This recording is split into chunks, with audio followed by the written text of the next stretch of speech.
Historia del boxeo. La lucha del siglo. Mientras el boxeador estadounidense Joe Louis se dirigía hacia el ring en junio de 1938 para enfrentarse al alemán Max Schmeling, el mundo entero estaba escuchando.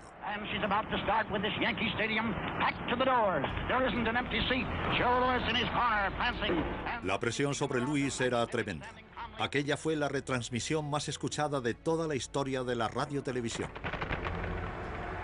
El luchador de 24 años se subía al ring aquella noche con las esperanzas y los sueños de Estados Unidos. En juego estaba mucho más que el simple campeonato mundial de los pesos pesados. Joe Louis no solo se enfrentaba a otro boxeador, se estaba enfrentando al régimen nazi. Probablemente sea el acontecimiento deportivo más politizado de la historia del deporte.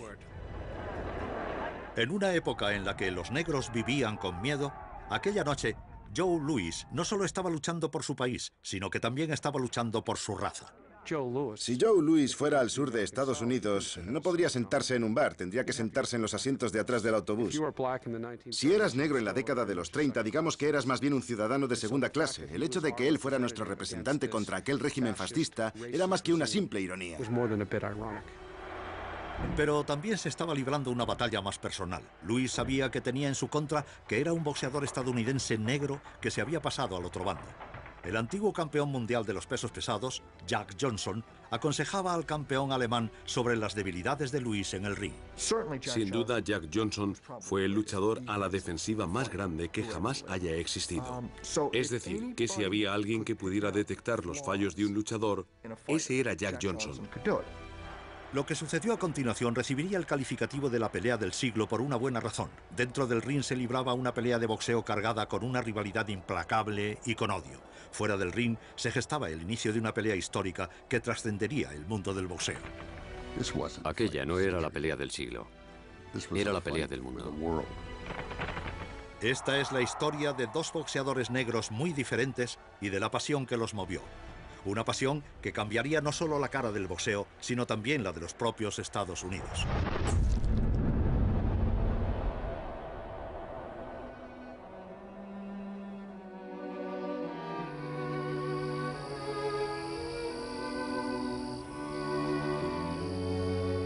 Nuestra historia empieza con el cambio de siglo.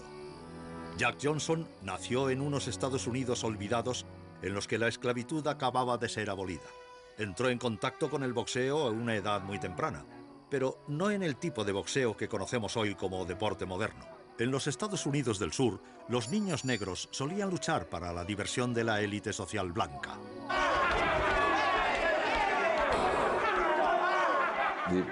Los promotores reunían a 4, 6 u 8 niños negros estadounidenses. Les vendaban los ojos y los ponían en el centro del ring. Y dejaban que se pelearan los unos con los otros. Y digamos que el último que se mantuviera en pie era el ganador. Este ritual tan brutal era conocido como Battle Royale.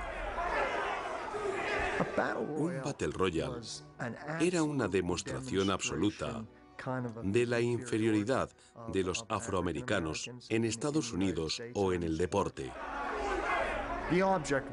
El objetivo no era una competición deportiva. El objetivo era reírse, sentirse mejor que la gente que representaba a la raza que estaba en el ring. Los patrocinadores arrojaban monedas al ring y disfrutaban viendo cómo aquellos niños intentaban recoger las monedas con los guantes puestos. Para Jack Johnson, el horror del Battle Royale se convirtió en un medio para llegar a un fin.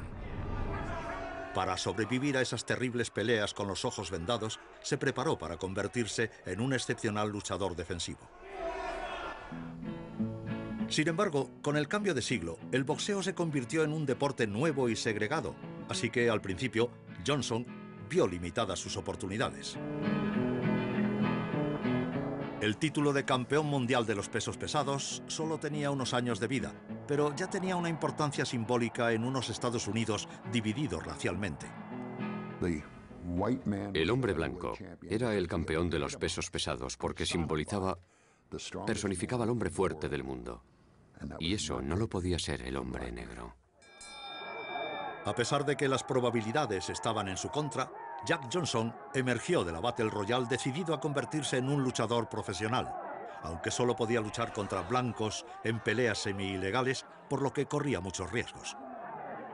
Jack Johnson despreciaba a los blancos. Por aquel entonces tenía la sensación de que era un niño que no se parecía a nadie. Y el color no debería ser ninguna diferencia. Era como si Johnson hubiera nacido en el momento equivocado en el lugar equivocado. Convencido de sus capacidades y notablemente audaz, se negó a sentirse intimidado por la forma en que se organizaban las peleas contra él.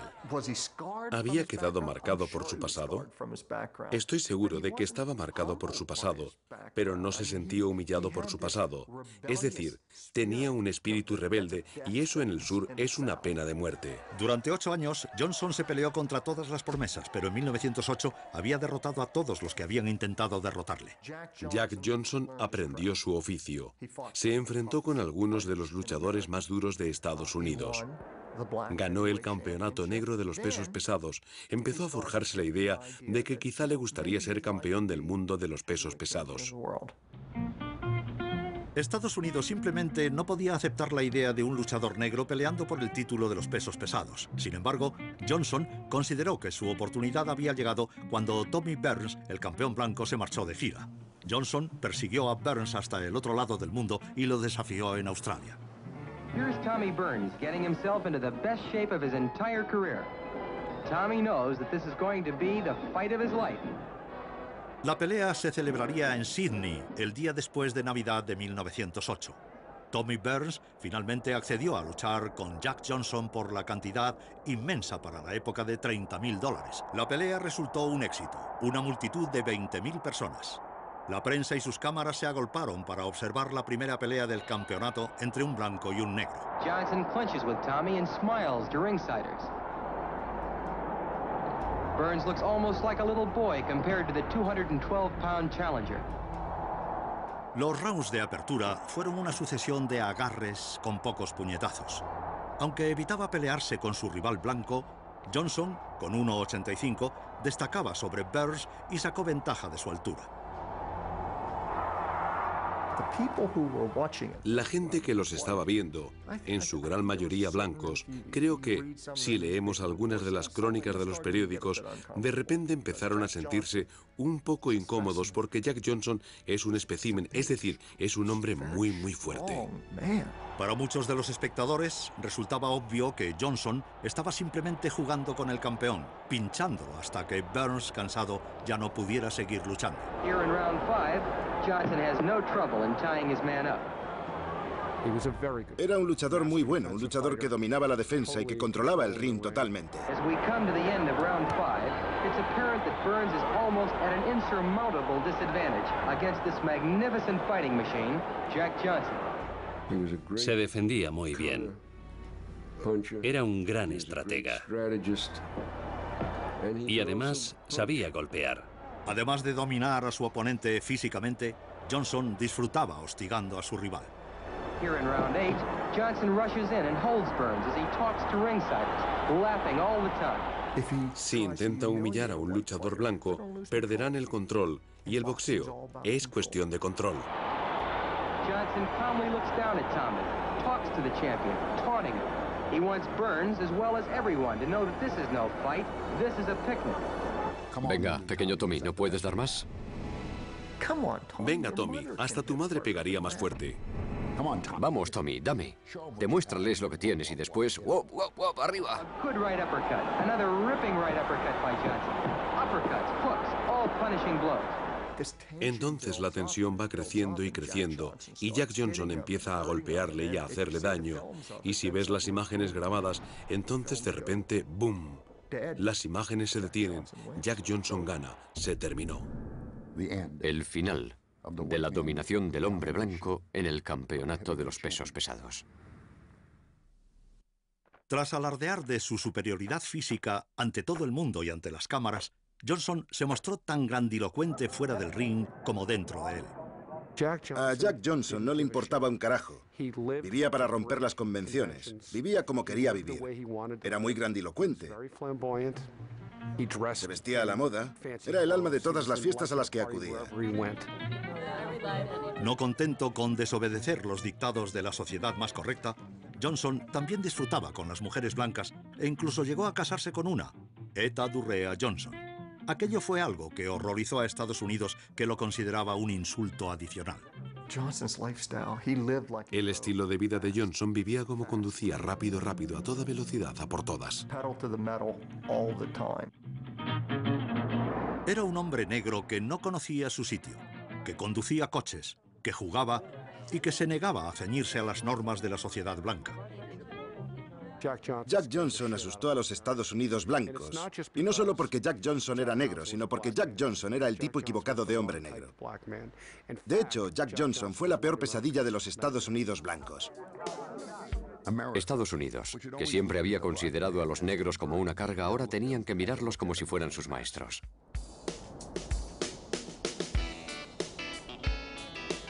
Johnson y sus hazañas asustaron a la clase dirigente estadounidense. Y derrotarlo se convirtió en una prioridad nacional. La prensa y la opinión pública se unieron en la búsqueda por encontrar a un luchador blanco capaz de derrotarlo. Desesperado por encontrar un eslogan con gancho, un periódico acuñó la frase «La gran esperanza blanca». Se convirtió en algo ridículo porque casi todos los que eran blancos, importantes y con un mínimo de talento eran etiquetados como la gran esperanza blanca. En 1910, la búsqueda de la gran esperanza blanca apareció habitualmente en la prensa nacional. Se solicitaba insistentemente a los campeones retirados que volvieran al ring para defender el honor de su país y de su raza. Jack London, novelista y por aquel entonces también escritor de boxeo, dirigió la atención hacia Jim Jeffries, retirado desde 1905, para que regresara y borrara la brillante sonrisa de la cara de Jack Johnson. Jim Jeffries había llegado a convertirse en un gran luchador, un campeón mundial de los pesos pesados que había cambiado sus guantes de boxeo por la buena vida. La presión sobre Jim Jeffries era enorme. Jim, sal de la granja de alfalfa. Estados Unidos te necesita. Tú decides, Jeff. Tú decides, tienes que regresar. Tienes que recuperar el campeonato de los pesos pesados, traer a puerto ese barco, a buen puerto, que es la raza caucásica. Por fin, tras 2 años de búsqueda de un contrincante, Estados Unidos había encontrado a su hombre. Jeffries finalmente accedió. Y fue muy claro, la razón de su vuelta tenía mucho que ver con el dinero. Pero dejó claros los motivos psicológicos. Dijo, regreso para demostrar que un hombre blanco es superior a un hombre negro. Y de repente Jim Jeffries se convirtió en la verdadera gran esperanza blanca, y todas las esperanzas y los sueños de la raza blanca descansaron claramente sobre sus hombros. Es decir, que aquello no fue un simple combate de boxeo, sino prácticamente una guerra santa entre blancos y negros. La batalla entre el Goliat negro y el David blanco atrajo la imaginación de la opinión pública, antes incluso de que ambos contrincantes se subieran al ring, y los promotores se dieron cuenta de que habían conseguido recaudar la taquilla más importante que se había registrado nunca en boxeo. Con casi $1 millón en juego, el boxeo había pasado de ser un sórdido juego de peleas a convertirse en un negocio implacable. La pelea del siglo se celebraría en Reno, Nevada, el 4 de julio. En los meses precedentes a la pelea, los promotores trabajaron, se esforzaron al máximo, hicieron bien su trabajo, y casi lo hicieron demasiado bien. Llevaron las cosas a un nivel totalmente insospechado. Convirtieron a Johnson en el libertador de la raza negra y a Jeffries en la esperanza de la raza blanca. Y ambos colisionarían en una pelea que se celebraría en Reno el 4 de julio.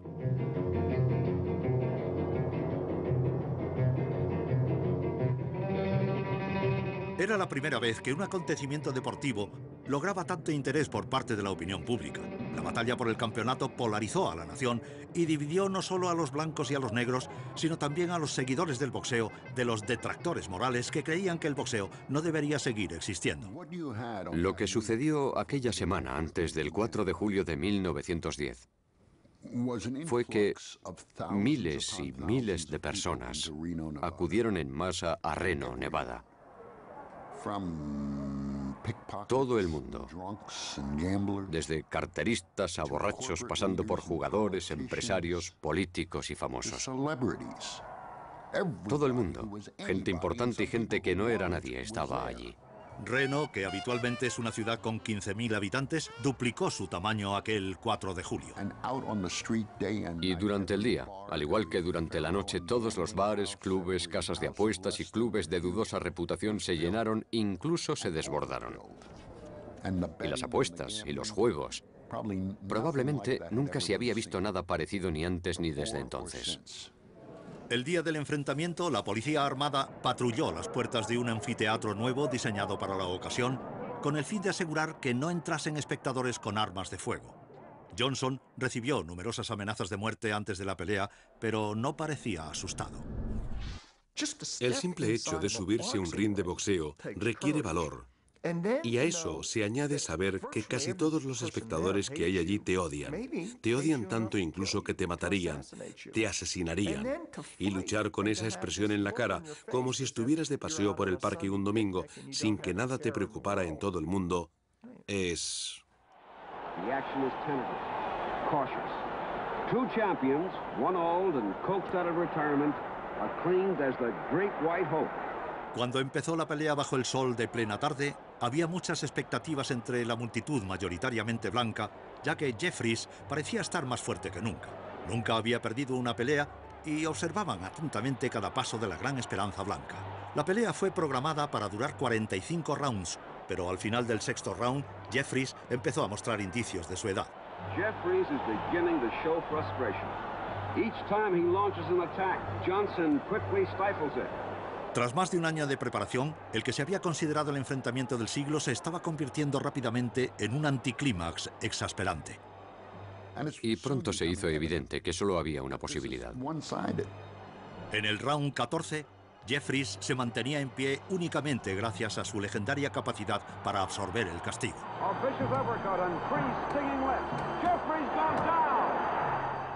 Es la primera vez que noquea a Jim Jeffries. Y cuando Jeffries se levanta, se abalanza sobre él y lo vuelve a noquear. Y la multitud empieza a increpar al árbitro Tex Rickard para que detenga la pelea. No querían ver cómo noqueaban a su hombre. Sin embargo, el árbitro permitió que sucediera una tercera vez. La última escena es muy triste. Jeffries en el suelo, con el brazo derecho sobre las cuerdas y su ayudante saltando al ring. Se ha terminado. Digamos que la cruzada, y es una palabra muy adecuada, de la esperanza blanca había llegado a su fin. Jim Jeffries, que ostentaba el título, es un hombre derrotado. La pelea se había terminado excepto para Estados Unidos. Había ganado el hombre equivocado. En todo el país estalla una violencia interracial. Hubo muertes, linchamientos, acuchillamientos. Y si los Estados Unidos blancos ya tenían miedo de Jack Johnson antes de la pelea con Jeffries, después de ella tuvieron incluso más. La gran esperanza blanca se había consumido y observad lo que había sucedido a consecuencia de aquello. Violencia, caos. Era la peor pesadilla de Estados Unidos y era cada vez peor.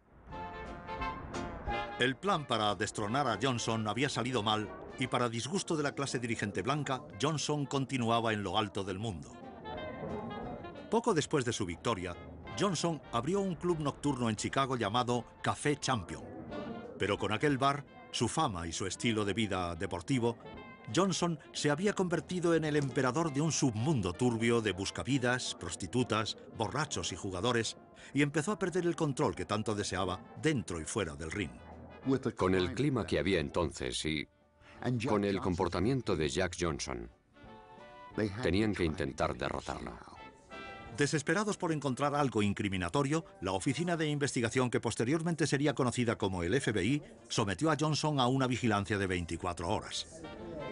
El gobierno estaba empeñado en conseguir una condena para Jack Johnson. Tenían un expediente enorme sobre él. Al final se echaron encima por lo que era una violación técnica de la ley de Mann. El Mann Act se había establecido para atajar asuntos de prostitución a gran escala y prohibía el traslado de mujeres entre estados, por lo que se conocía como propósitos inmorales. Los investigadores se percataron de que habían encontrado el punto débil de Johnson. Si podemos encontrar a una de estas mujeres y conseguir que admita que era prostituta y que viajó entre estados con Jack Johnson, ¡boom! Técnicamente sería culpable de violación de la ley de Mann y juzgarían a Jack Johnson por violar esta ley, distorsionar la ley para atrapar a un único individuo. Mientras que desde fuera su estilo de vida delataba pocas intenciones de cambio, las paredes empezaban a cerrarse sobre Johnson. ¿Cómo era ser Jack Johnson en aquel momento? Las presiones internas, externas sobre él. Es un tío que está pasando por momentos muy duros. Tras 5 años en la cima del mundo, Johnson había sido derrotado finalmente por las autoridades y fue acusado de infringir el Mann Act. Para evitar ir a la cárcel, huyó del país. De aquello se desprendió una última consecuencia. Desde aquel día de 1915 y durante las 2 décadas siguientes, el hombre negro volvió a hacerse invisible.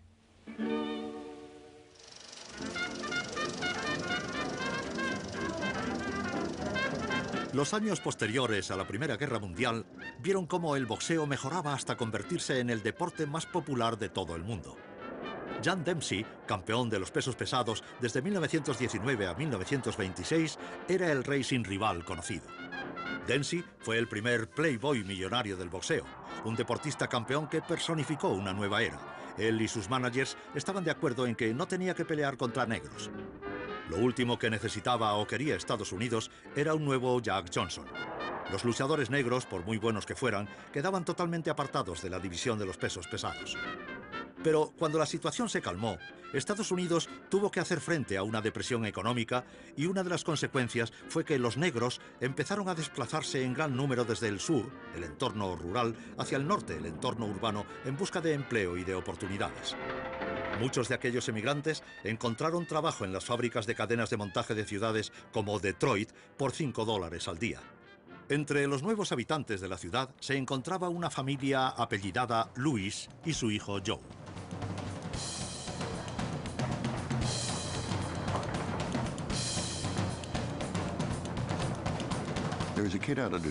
De Detroit salió un niño llamado Joseph Louis Barrow.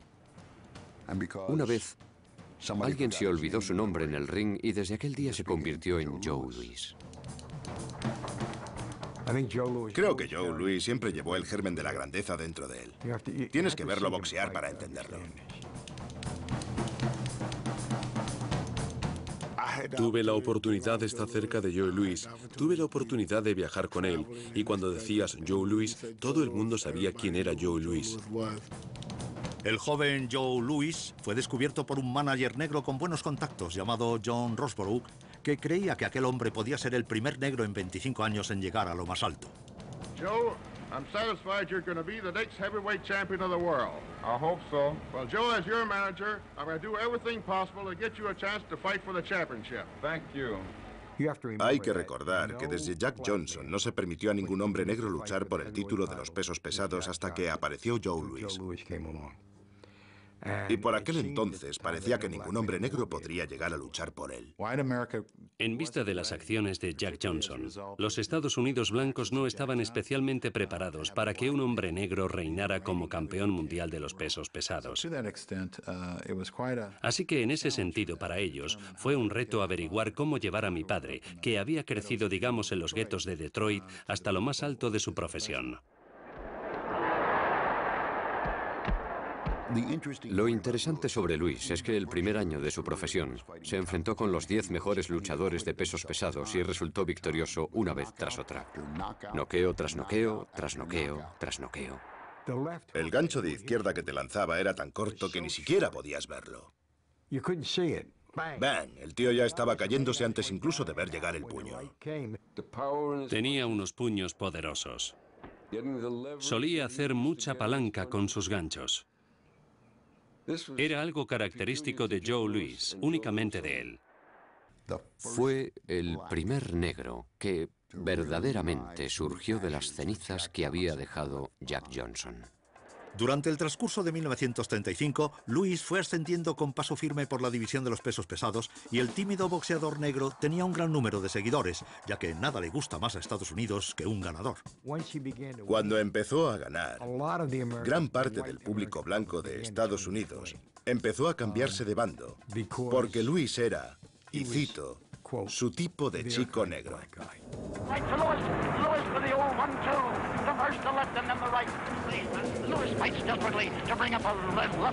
Joe Louis se estaba convirtiendo rápidamente en una de las primeras estrellas mediáticas negras de Estados Unidos. Simplemente era nuestro héroe, lo era todo. Siempre que Joe iba a participar en una pelea, cuando salías a caminar por la calle en verano podías oír que todo el mundo estaba escuchando la pelea en la radio a todo volumen.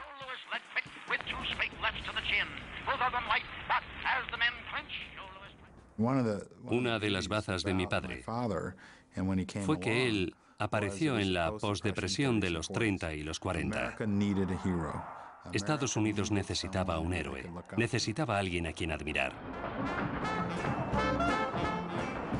Sin embargo, en el horizonte de Joe Louis apareció una nube. Tras más de 15 años alejado de los focos, Jack Johnson volvió a escena e intentó acercarse al entorno de Louis. Muy pocas personas cuando están en el centro, en el epicentro de una cultura o de un deporte quieren salir, y creo que Joe Louis vio la oportunidad, otro gran campeón negro. A ver, ¿por qué no vuelvo a ese escenario? Quizá pueda fingir que estoy entrenando, quizá pueda conseguir que los periodistas deportivos hablen sobre quién es mejor, si Luis o... Pero los seguidores de Luis dijeron no, no queremos nada de eso, sacadlo de aquí. Fue una decisión de la que se arrepentirían toda su vida.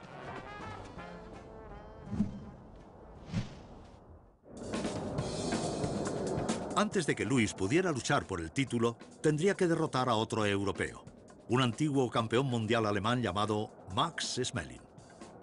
Se consideraba a Max un oponente ideal para el joven Joe Louis. Nadie esperaba que Joe Louis tuviera demasiados problemas con él. Max podía haber sido considerado como un paso más en la escalera que subía Joe Louis hacia el campeonato. World champion arrives for his comeback fight with Brown Bomber Joe Louis and seems quite confident. Max, what makes you think that you can lick Louis when the others couldn't? Well, I would make the same mistakes the other fellow made. Pero lo que el mundo no sabía era que Schmeling estaba utilizando una nueva técnica para analizar los puntos débiles de su oponente. Schmeling era uno de los pocos chicos que veía cintas. Se sentaba en su casa en Alemania y visionaba vídeos sobre Louis. Schmeling y su entrenador buscaban un fallo en el estilo de Louis y la pieza vital de información que buscaban llegó de una fuente insólita. Jack Johnson, que había sido rechazado por los seguidores de Louis, decidió utilizar su experiencia para ayudar al luchador alemán. Jack Johnson era probablemente el mejor luchador defensivo que había existido. Así que, si había alguien que pudiera detectar los fallos de un luchador, ese era Jack Johnson. Joe Louis tenía un talón de Aquiles y solo Johnson podía localizarlo. Jack Johnson tiene unos celos enormes de Joe Louis. Siente que incluso a los 58 debería ser él el campeón mundial de los pesos pesados. Y curiosamente, es él quien saca este pequeño defecto. Ahora Max Schmeling tenía un arma secreta. Watching Joe Louis in pictures and in action, have you discovered any particular weakness in the Brown Bomber? Yes, I did, but I won't tell. Consistía en que cuando Louis lanzaba a su derecha siempre bajaba el brazo izquierdo. Es una costumbre, una mala costumbre.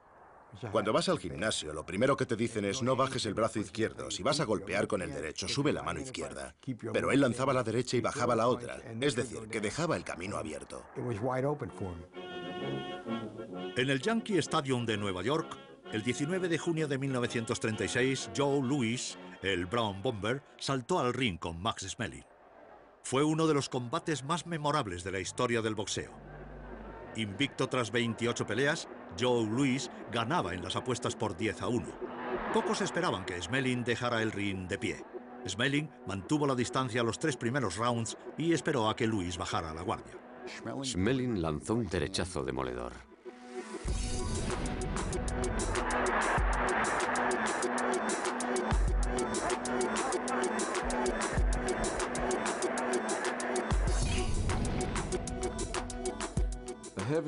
Un peso pesado es más vulnerable en los primeros momentos de una pelea, porque todavía no ha entrado en calor.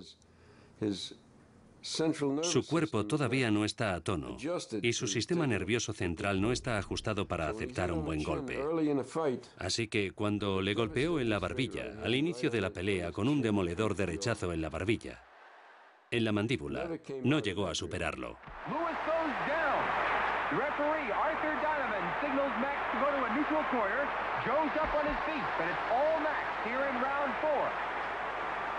Cuando el alemán fue retirado a un rincón, parte de los espectadores empezó a vitorearlo. Después del cuarto round, se ve cómo crece la confianza de Max, cómo la multitud se pone del lado de Max. Golpea más, enlaza más combinaciones. Puedes oír cómo la multitud se pone inmediatamente con Schmeling. Max escucha cómo la multitud corea: "Mátalo, mátalo". Y de repente se da cuenta de que se lo están diciendo a él, y no al luchador estadounidense. Le están diciendo: destroza al negro.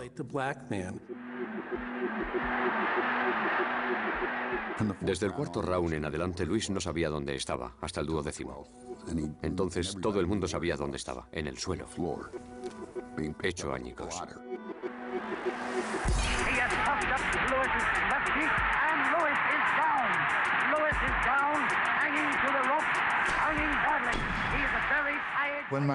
Cuando mi padre perdió contra Max Schmeling en 1936, creo que las esperanzas de los negros de Estados Unidos quedaron bastante afectadas. Mi madre dijo que al término de aquella pelea en el 36 mi padre estaba destrozado. Sin duda, Joe Louis creía que había defraudado a millones de estadounidenses, que había defraudado a su familia, porque se supone que no tenía que haber perdido aquella pelea.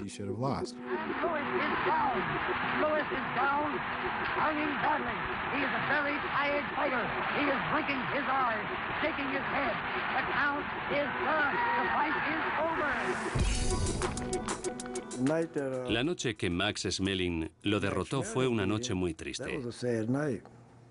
Muy triste. Los negros hundieron la cabeza. Estaban desolados. Brass from America with Max Schmeling.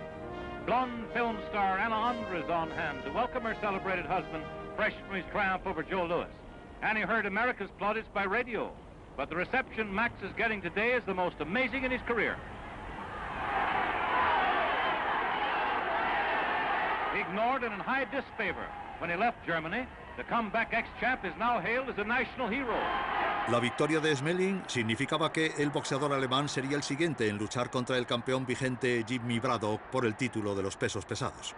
Pero mientras Alemania estaba ocupada aclamando a Max Schmeling como su héroe nacional, a sus espaldas los seguidores de Louis habían conseguido organizarle una pelea por el título con Braddock. Consiguió la oportunidad de luchar por el título porque las fuerzas de su país estaban muy nerviosas por si el campeón mundial de los pesados era alemán. En 1937, ante la atónita mirada de Max Schmeling, Joe Louis finalmente intentó hacerse con el título de los pesos pesados. En el octavo round, Joe Louis noqueó a Jimmy Braddock, que cayó a la lona tras un demoledor derechazo, y los Estados Unidos negros contuvieron la respiración.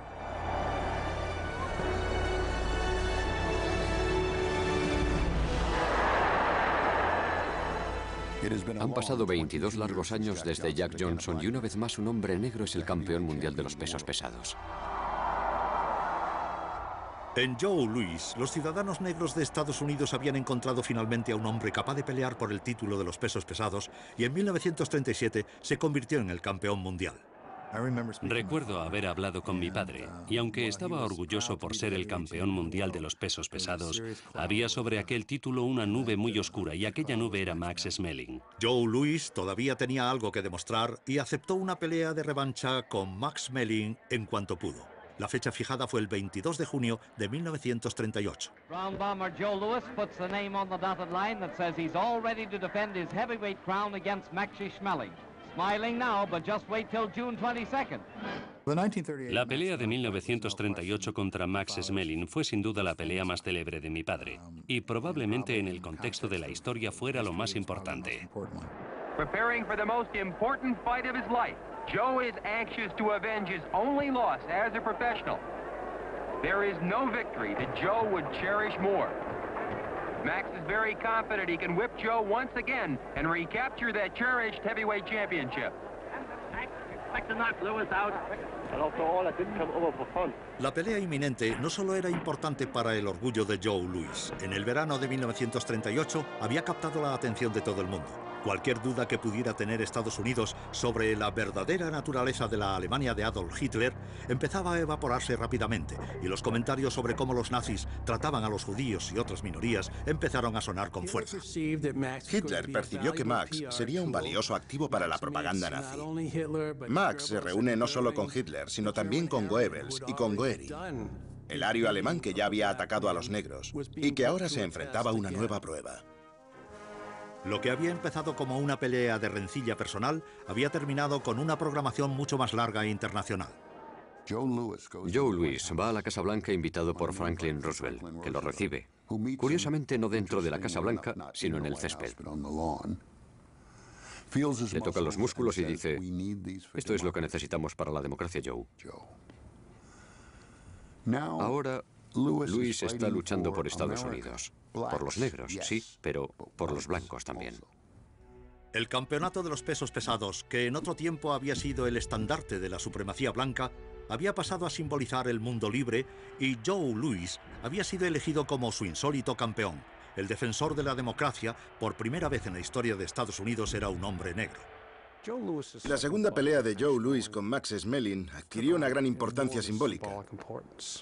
Por un lado estaba Max Schmeling, el Superman nazi que representaba al fascismo alemán. Y por el otro Joe Louis, el representante estadounidense de la democracia. El bien contra el mal. Hitler contra el mundo libre. Son dos visiones del mundo. Aquellas personas representaban algo infinitamente más grande que ellos mismos. Conforme se iba acercando junio de 1938, ambos luchadores se percataron de que se habían desmarcado en el campo del deporte y del escenario internacional. Lo más irónico de que Joe Louis fuera el representante de Estados Unidos en aquel choque de ideologías es que en muchas zonas del país, si Joe Louis fuera al sur de Estados Unidos, no se podría sentar en un bar. Tendría que sentarse en los asientos de atrás del autobús. Y tendría que utilizar un baño aparte. Y probablemente el norte no lo iba a tratar mucho mejor. Si eras negro en la década de los 30, digamos que eras más bien un ciudadano de segunda clase, así que el hecho de que él fuera nuestro representante en contra de aquel régimen fascista y racista era mucho más que una simple ironía. Con la atención del mundo puesta sobre él, Joe Louis permaneció tranquilo y mantuvo la compostura. ¿Te puedes imaginar la presión que Louis debió de sentir representando no solo a su raza, sino representando a Estados Unidos de América en contra de la amenaza nazi? Si pierde, no solo va a defraudar a todos los miembros de su propia raza, sino que también va a defraudar a los estadounidenses, a Estados Unidos, va a defraudar a Franklin Roosevelt. Max Schmeling también sentía aquella presión. Max participa en la pelea no solo como el rival con menos posibilidades, sino como el tipo malo. Aunque había sido el simpático joven que en 1936 había hecho algo increíble, ahora lo muestran como alguien malo, como alguien fascista, como un nazi. Si pierde, probablemente sufrirá. Si gana, quedará absorbido por la política racial del Tercer Reich. It's the morning of the fight, June 22nd, 1938. Both men appear at the official weigh-in ceremony. 70.000 personas abarrotan el Yankee Stadium de Nueva York, pero gracias a la radio, otros 70 millones siguen la antesala de la pelea. Todo el mundo, todos lo escucharon. Fue un gran acontecimiento. Aquella no era la pelea del siglo, era la pelea del mundo. A pesar del intenso examen al que estaba siendo sometido, Louis mantuvo la concentración. Louis le pregunta a un hombre llamado Jimmy Cannon, un excelente escritor, ¿cuántos rounds cree que aguantará? Y Jimmy dice, 4. Y Louis, mientras se vendaba las manos, hace...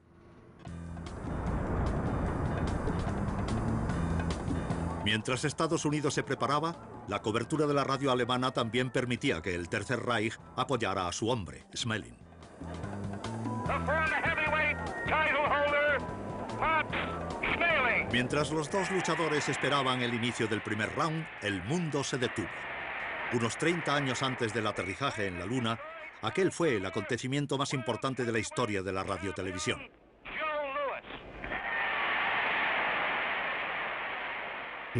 Caminó por el ring y esperó en aquel rincón. Esperó en aquel rincón. Salió y le dieron instrucciones. Y Joe nunca dijo una palabra. Es como si fuera un muelle y alguien lo soltara.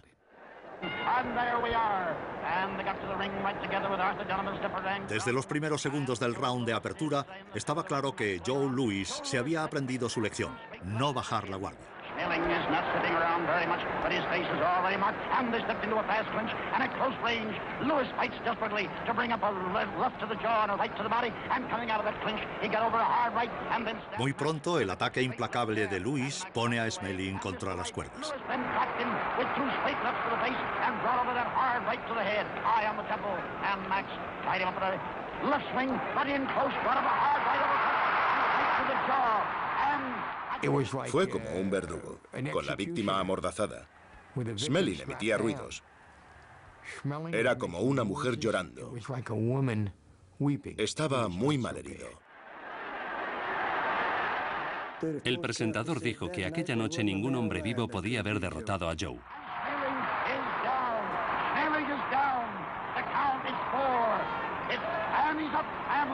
Right and left to the head, a left to the jaw, a right to the head, and Donovan is watching carefully. Lewis measured him, right to the body, a left up to the jaw, and Schmeling is down. The count is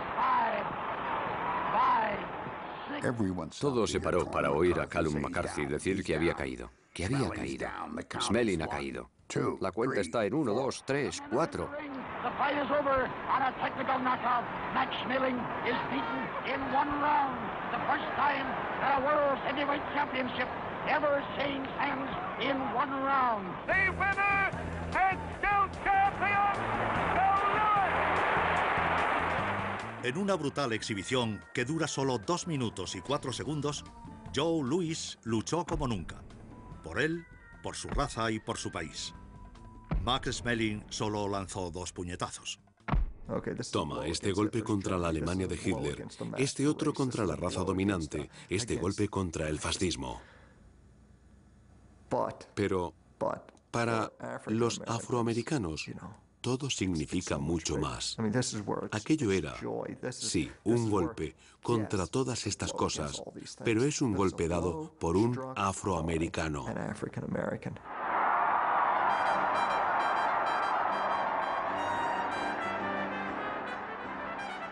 Las calles se desbordaron, se llenaron de gente. State Street quedó atascada por la gente que detenían los coches en las calles. Pasaron muchos blancos por el vecindario, pero nadie resultó herido. Simplemente lo estaban celebrando. Todo el mundo estaba de celebración. Era difícil consolar a Max Schmeling por aquella derrota. En aquellos 124 segundos, Joe Louis lo golpeó suficientes veces para mandarlo 10 semanas al hospital. Joe Louis answers Uncle Sam's call to arms. What's your name, Joe? My name is Joe Louis Barrow. Durante 3 años de la guerra, el soldado Joe dio la vuelta al país en misiones de apoyo moral y accedió a participar en peleas benéficas para los fondos de ayudas del ejército y de la marina para ayudar a los soldados heridos y a sus familias. Al ser un icono estadounidense negro, Joe también ayudó a reclutar a miles de soldados negros para la guerra. Acostumbrado a cumplir órdenes, Joe Louis hacía exactamente lo que le pedía. Solo había habido un campeón negro antes de Joe Louis, y había sido Jack Johnson. Y había sido apartado del primer plano por un tecnicismo legal. A pesar de su lealtad y de su patriotismo, a Louis le iba a suceder exactamente lo mismo. El momento determinante fue cuando Louis firmó unos cheques que le habían preparado con el fin de recaudar fondos. Los cheques fueron entregados al ejército y a la marina, pero en lugar de honrarle por su contribución a la guerra, el gobierno decidió investigarle por evasión de impuestos. Después de toda aquella letanía de actividades, nos debes dinero y queremos el dinero. Y por desgracia para Louis, el gobierno era bastante inflexible en aquel aspecto, por lo que Louis se vio obligado a volver a luchar. Joe Louis emergió de la guerra después de conservar el título de los pesos pesados durante 12 años. Nunca se había conservado tanto el campeonato, pero cuando fue obligado a volver a subirse al ring para pagar sus impuestos, era pólvora mojada. En 1951, Louis tenía 37 años. Cuando volvió a entrenar, conoció a un joven luchador que había crecido admirando como ídolo a Joe Louis. Se llamaba Rocky Marciano. Hello, boxing fans, wherever you may be, but especially to those in New England. I'm in good shape for this fight, and I hope I come through all right. Hold it there, Rocky. In recent years, Louis has picked up a great deal of bulk in both his legs and his chest. He weighed in for this match with Marciano at 212 3/4 pounds. At the peak of his career, el otrora Louis tenía ahora 10 años más y era 10 años más lento. Rocky Marciano se acercaba al culmen de su estado de forma boxística. Joe Louis, balding and bulky, eagerly answers the bell. The big question tonight, can the ex-champion come back? He's the slight favorite. Entre la multitud de aquella noche en el Madison Square Garden se encontraban muchos seguidores de Joe Louis. Querían que Joe Louis ganara y poco antes Louis les daba algunas esperanzas de que quizá aquello sucedería. Louis era más alto y tenía más envergadura que su oponente, pero le costó contrarrestar la estima de su joven oponente. Marciano lanzaba puñetazos y golpeaba al contrincante en los brazos, y ellos bloqueaban los brazos, pero en los rounds 7, 8 y 9, Marciano rompía muchas venas. Es decir, que tenían los brazos tan doloridos que no podían levantarlos. Tras 7 rounds de castigo, Louis empezaba a fatigarse de la masacre. Y de repente se hizo muy viejo sobre el ring. Marciano mantuvo la presión sobre él y no paró. Y una y otra vez.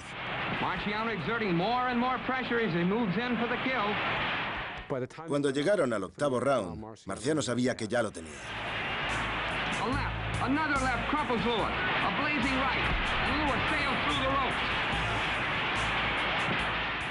Lo más triste del mundo fue ver a Joe Louis noqueado a través de las cuerdas, con la cabeza colgando hacia la prensa. Ver cómo uno de los escritores lo sostenía, como si lo estuviera adorando, mientras la gente lloraba, porque el gran héroe había caído.